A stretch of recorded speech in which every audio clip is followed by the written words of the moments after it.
Hello and welcome to the Audio Dad Chronicles. I'm Shale, and today we're going to take our first ever listen into a French-Canadian math rock duo called Angine de Poitrine.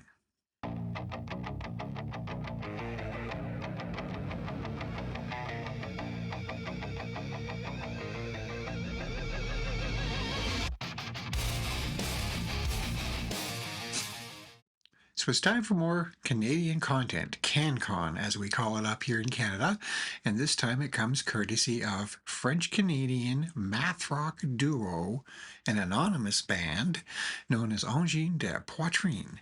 Hopefully I pronounced that right. I did my best. I have very minimal French in school, or as you would say, un peu français. I don't think that's how it's said. Anyway, Angine de Poitrine translates to angina pectoris for us in English, a medical condition referring to chest pain, discomfort, or pressure caused by insufficient blood and oxygen reaching the heart. It is a symptom of heart disease, usually due to narrow or blocked coronary arteries, often triggered by exertion or stress. The band is known for using microtonal instruments, creating a unique sound described as Sun Ra meets punk. The band, consisting of members, I'm going to try to pronounce this correctly, Kn and Klek de Poitrine, is known for high-energy, heady, throbby sound that mimics the intensity of the medical condition. Most intriguing. So, let's just get right into it. And this seems to be the one that everybody is talking about the most because nothing showcases a band of this nature better than a true live performance. And based on the preview image, this is a band that needs to be seen, not just heard. So let us get this on screen and let it roll. This is Sarniezz, live at KEXP.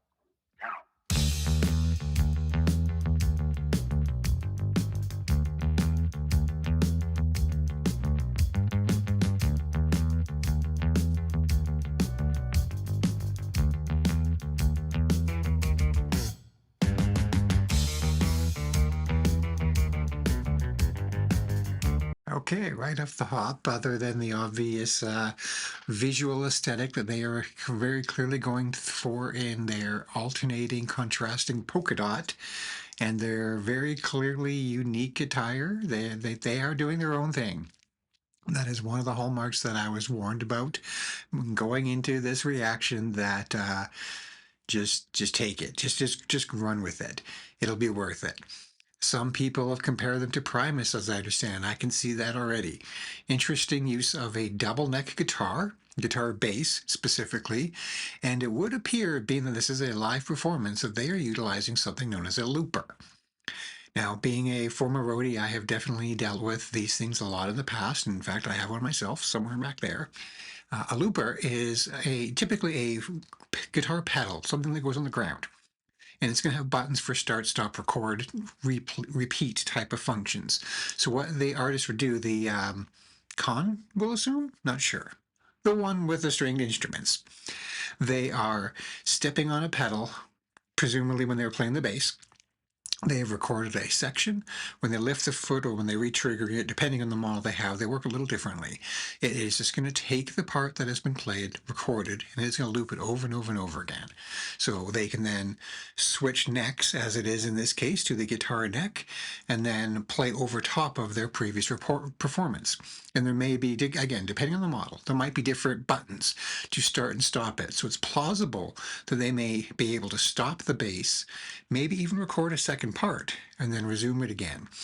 And somebody who is well rehearsed with it and has their songs and all their ducks in a row, all their pieces ready, they could theoretically, on a reasonably simple song, and by simple I mean minimal parts, they could actually go through and perform an entire song and just trigger one or two different, verse and a chorus or things like that and go back and forth. So interesting. Very, very cool. Let's back this up a touch, shall we? Let's just let this play again. We'll let it play out a little bit more and see what else we can pick up from this performance. Haha. I'm not going to do a complete paddleboard breakdown. Just bear with me here as I do take in a quick little sight.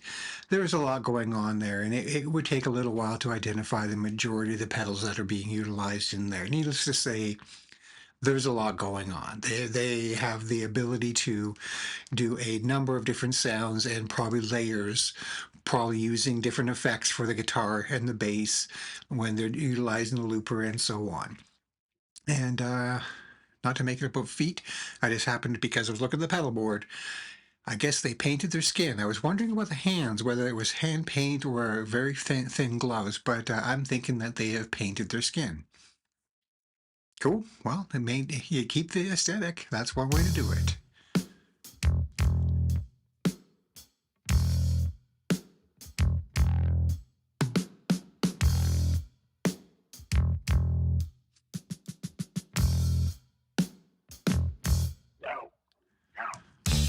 We're gonna let that go for a little bit longer here. I want to try to catch it on something.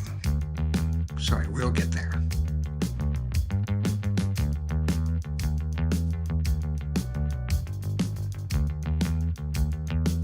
So now they've switched when we weren't looking.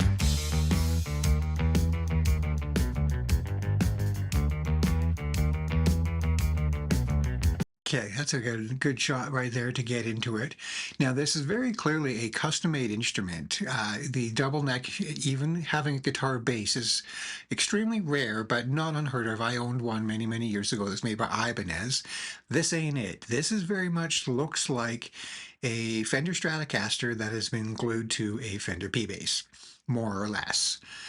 But the necks are very clearly different. These are custom made, if not the whole instrument, but the necks are.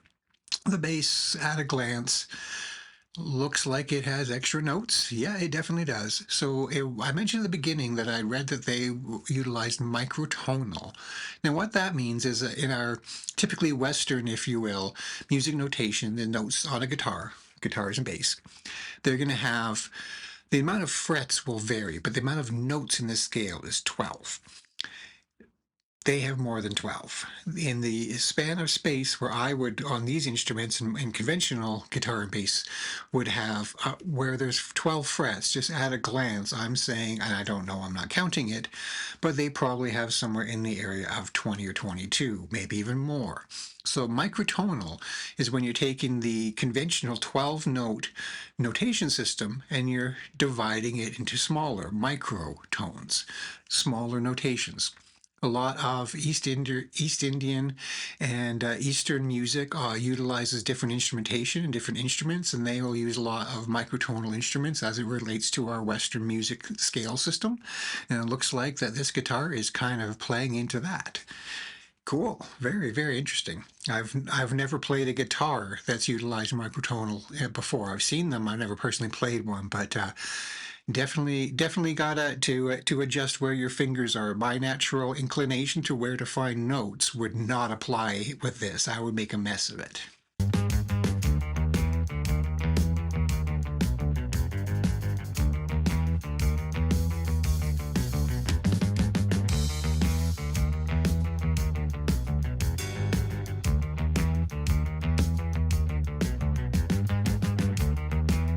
And here we go. They've activated another layer. Nice little pedal dance there. So yeah, they started with a bass, then they added a guitar part. Now they have looped both of those and are now throwing a lead over top of it. Wild. I'm a big, big fan of anybody that can utilize loopers in a live capacity. It takes a level of skill and coordination that I am far too clumsy, way too clumsy, and way just not gifted musically to be able to execute with the consistency of it. It's not just enough to play the part and loop it. But even the timing of when you step on that button and release that button to get it to loop evenly so your last bar isn't truncated, shortened or elongated, which completely throws off your groove, and then your drummer's going to have to compensate because you can't stop it. The loopers are not predefined by a beat per minute or anything like that. They're defined by your foot when you step on it. So if you don't step on or release at exactly the right moment to loop it around, you wind up with a very jerky performance. Very, very cool.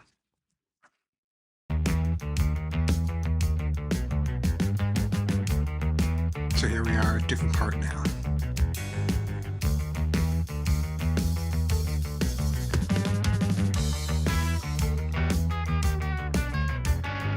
Even sorry to keep stopping it. I'm really taking in a lot of the technical aspects. I think this is one of those artists where my roadie career and knowing so much about musical equipment finally this is one for me.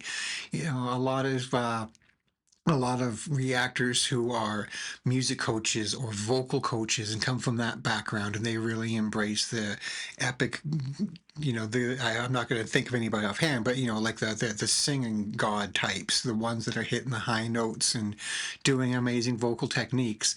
This looks like an artist that's where I'll be able to get into it a little bit more, if only because of the technical aspects of it. Just watching them do the little foot dance there and stepping on pedals, and it made me think, ooh, yeah, barefoot? No. No. I hated stepping on pedals barefoot. They just go between the toes and, excuse me, too much coffee. Gotta lay off that. Tim Hortons double doubles for those who care. But yeah, stepping on the pedals, they're gonna go between your toes. You're just, again, I'm just too clumsy for that.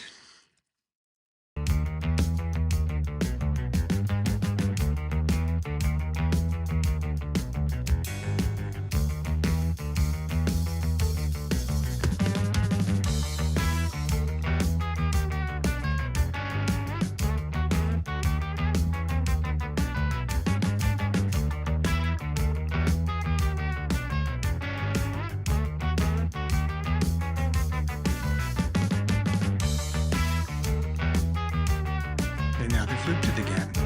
Amazing.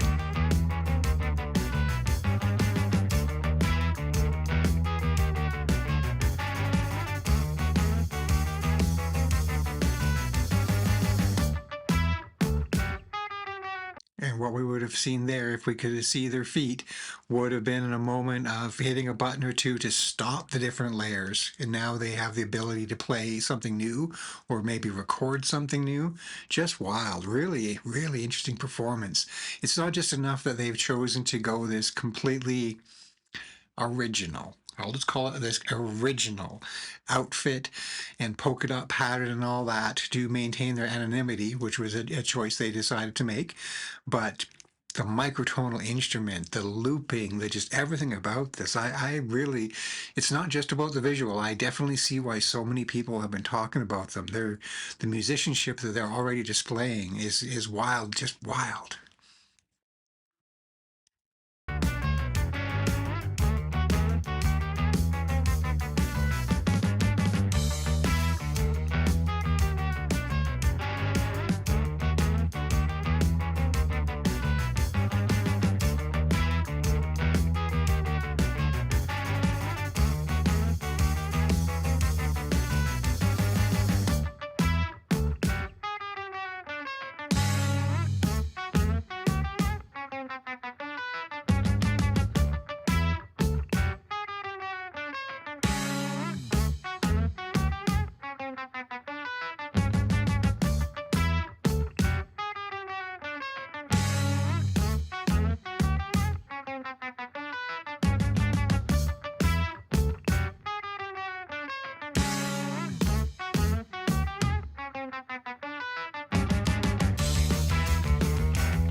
Wow.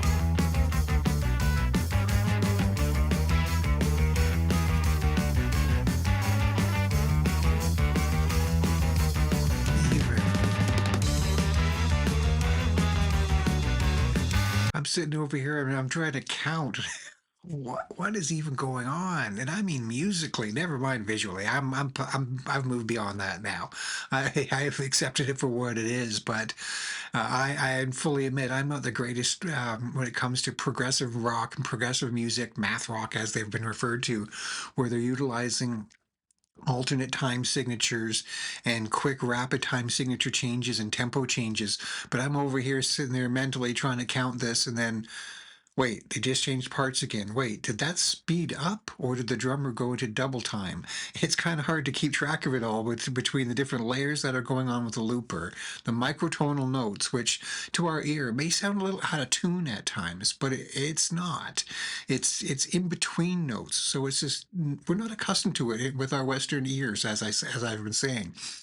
But I have no doubt the instrument is very much in tune. It's supposed to sound like that. They're not hitting wrong notes. I just don't know what they're doing, but I like it. It's wild, just wild, just wild.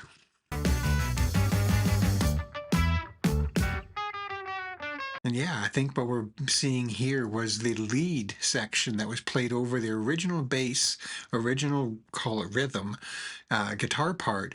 Then they did a lead.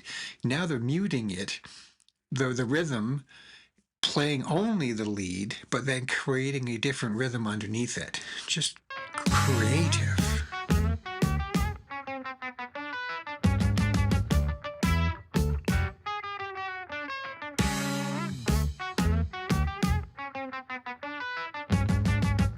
I'm not sure if that was a tempo knob or what, but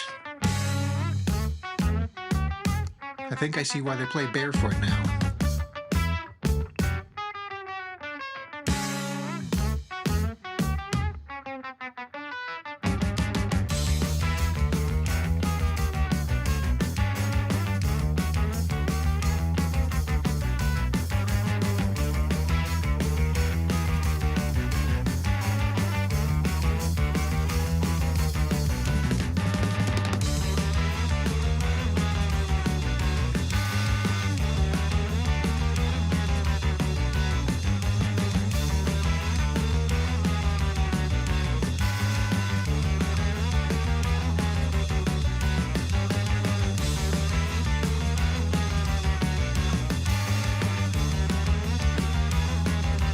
Every time you think you know what they're going to do next, not even close.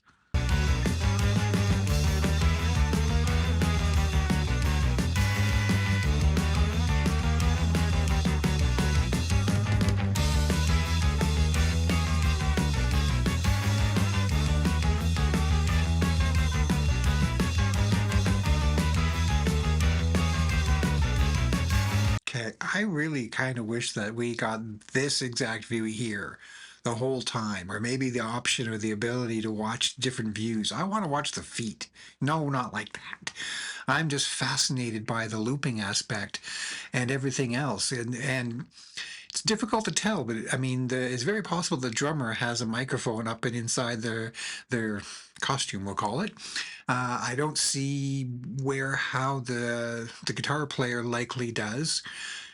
So my first thought there is when we just heard those extra sounds and whatnot is I don't think that was performed live by one of them. I feel like probably one of the buttons they stepped on triggered a sample. So they're looping. They're playing a double deck instrument with microtonal notes and triggering samples. I can't, there's just so much going on. Wild, amazing.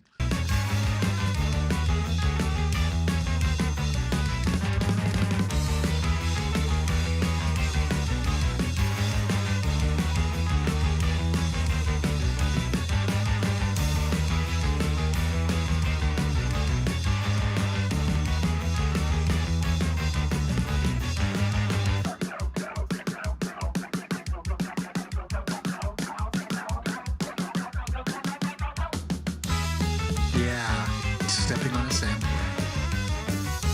Very cool.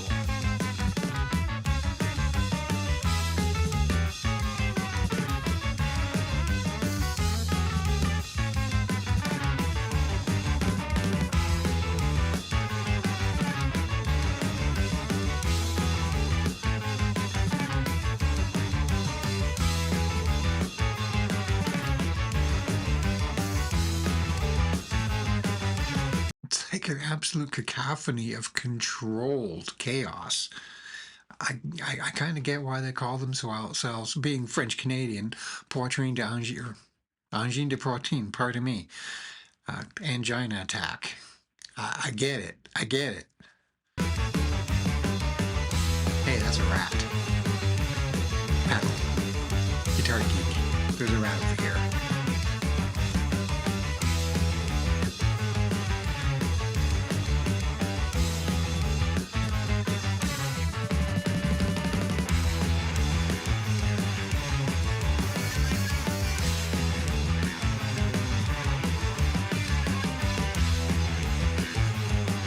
Now we're getting solo.